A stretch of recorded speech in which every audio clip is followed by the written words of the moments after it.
Kita ada informasi tentang ini, ada adu mulut nih ya. Dan saling dorong terjadi antara warga dan panitia saat digelar bazar murah ikan tuna di Kabupaten Cilacap, Jawa Tengah. Nah, ini pemirsa, tingginya antusias warga ini pemirsa membuat ribuan warga ini saling dorong berebut paket berisikan 3 ekor ikan tuna seharga Rp15.000. Tangannya loro. Tolong ya. 5.000. Bazar murah ikan tuna yang digelar di lapangan kantor Pelabuhan Perikanan Samudera Cilacap diserbu ribuan warga.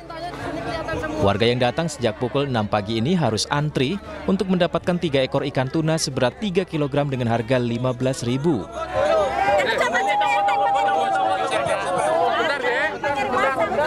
Adu mulut sempat terjadi antara warga dan panitia yang takut tidak kebagian ikan tuna. Tingginya antusiasme warga membuat hampir 3.000 paket ikan tuna ludes. Meski akhirnya panitia memutuskan menjual dengan harga Rp5.000 untuk 1 ekor ikan tuna agar seluruh warga yang datang bisa membeli ikan dan tidak ada warga yang tidak kebagian. Saya dari pagi udah jam 6 udah nyampe sini, antrinya panjang sekali. Sampai panas. 3 jam berarti? Ya 3 jam ini. Kenapa kok dibilangin ngantri Bu? Biar ya dapat. Kan ini Biar dapat. Lebaran pengen dapat ikan ini yang enak mbok ya buat buka puasa nanti. Selama ini memang jarang makan ikan tuna ya? Ya pernah tapi yang kayak gini jarang karena mahal.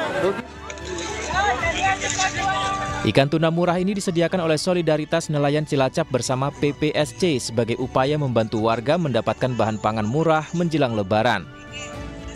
Pasar harga ikan murah di barang ikan, semua masyarakat bisa ikut menikmati hasil tangkapan kami. Kalau intinya keluarga bisa Cilacap, rukun, harmonis, dan berkah buat semua.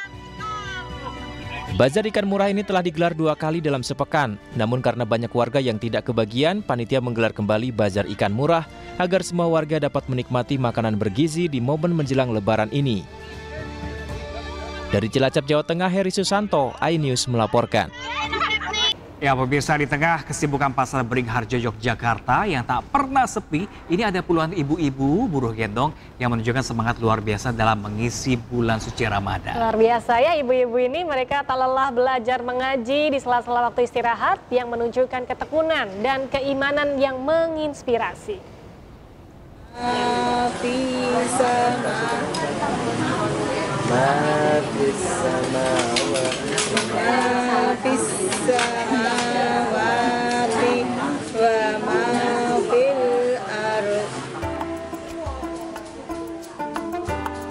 Di tengah kesibukan Pasar Beringharjo Yogyakarta yang tak pernah sepi, puluhan ibu-ibu buruh gendong menunjukkan semangat luar biasa dalam mengisi bulan Ramadan.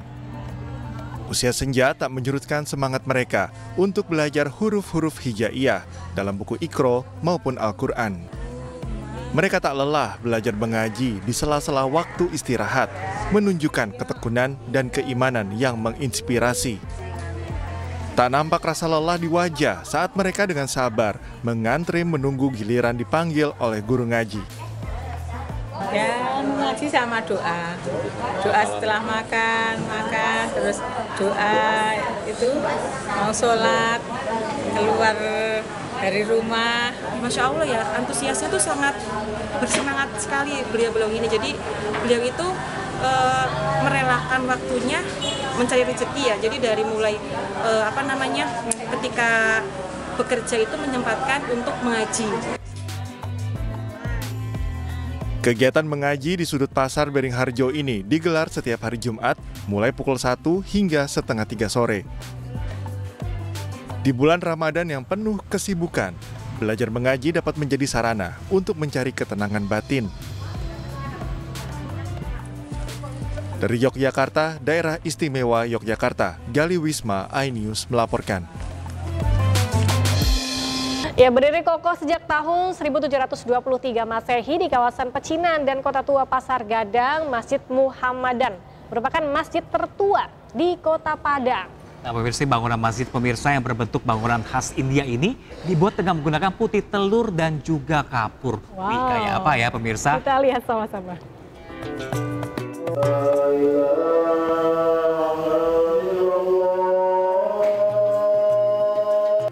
Masjid Muhammadan ini dibangun pada tahun 1723 Masehi.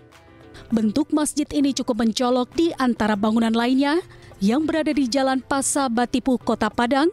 Masjid dibangun oleh saudagar Muslim asal India. Masjid yang memiliki luas 15 kali 25 meter yang terdiri dari 3 lantai dengan arsitektur bercorak India. Bangunan masjid ini disangga oleh 4 tiang dan dibuat tanpa mimbar seperti masjid pada umumnya. Hanya ada jendela berbentuk seperti mimbar dan ditutupi kain hijau berlambang bulan dan bintang. Lambang ini yang menjadi ciri khas dari masjid. Uniknya masjid ini dibuat dengan menggunakan putih telur dan kapur sebagai pengganti semen atau perekat sehingga bangunan kokoh berdiri. Arsitekturnya pun terlihat seperti bangunan di India. Masjid ini pun merupakan masjid tertua di Kota Padang sebelum Masjid Raya Ganti. Masjid tersebut juga memiliki nilai sejarah tentang masuknya Islam di Kota Padang. Kadang saudagar penganu lah yang datang dari India. Sebelum dia mampir ke sini, dia bangun di masjid di Singapura mirip kayak gini. Di India kan banyak kayak gini bangunannya. Barulah ke sini. Memang bangunannya dibangun dengan putih telur dicampur dengan kapur Bukit Tui. Sebab pabrik semen kan 1910 Belanda bikin. Kali ini kan 1834 belum ada pabrik semen. Dan Bukit Tui di Padang Panjang, kapur tadi dicampurlah dengan putih telur, dijadikanlah lengketnya. Batanya beda dengan bata kita, kayak olobrik, pembakarannya dihempaskan, nggak mau pecah. Hingga saat ini budaya dari India masih tampak mewarnai kawasan masjid, seperti tradisi serak gula yang biasanya rutin digelar setiap 3 bulan sebelum puasa. Dari Padang, Sumatera Barat, Budi Sunandar, iNews melaporkan. Ada belasan wanita muda di Sukabumi, Jawa Barat ini melapor ke pihak kepolisian setelah uang tabungan hari raya mereka ini dibawa kabur penyelenggara tabungan lebaran. Aduh, sayang banget ya. Mungkin dia udah bertahun-tahun lamanya menabung, tapi ternyata dibawa kabur. Yang akibatnya para korban ini mengalami kerugian hingga ratusan juta rupiah. Aduh. Lebaran nggak nih ya? Sayang ya. Belasan wanita muda mendatangi Satreskrim Polres Sukabumi Kota Jawa Barat untuk melaporkan seorang wanita berinisial DSR. Wanita yang dilaporkan merupakan pemilik penyelenggara tabungan hari raya atau tahara itu menghilang. Diduga telah membawa kabur uang sejumlah 700 juta rupiah tabungan lebaran para pelapor. Untuk melengkapi laporan, para korban yang merupakan agen-agen tahara itu membawa bukti transfer kepada penyidik.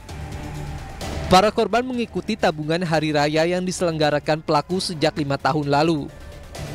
Uang yang ditabungkan korban bervariasi dari Rp500.000 hingga Rp3 juta per orang setiap bulan.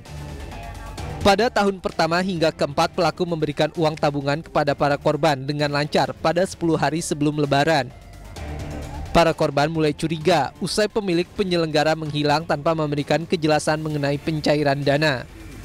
Awalnya baik-baik aja ke belakangnya, pas kemarin, minggu kemarin ya hari Rabu, dapat kabar, diteleponin sama agen-agen lain, katanya dia kabur. Itu, jadi nggak tahu juga dia kemana. Itu bentuknya apa sih tuh? Uang sama parsel. Uang sama parsel. Iya, kayak tabungan hari raya gitu sama. Para korban berharap polisi bisa segera menangkap pelaku. Saat ini kasus tersebut masih dalam penyelidikan Satreskrim Polres Sukabumi Kota.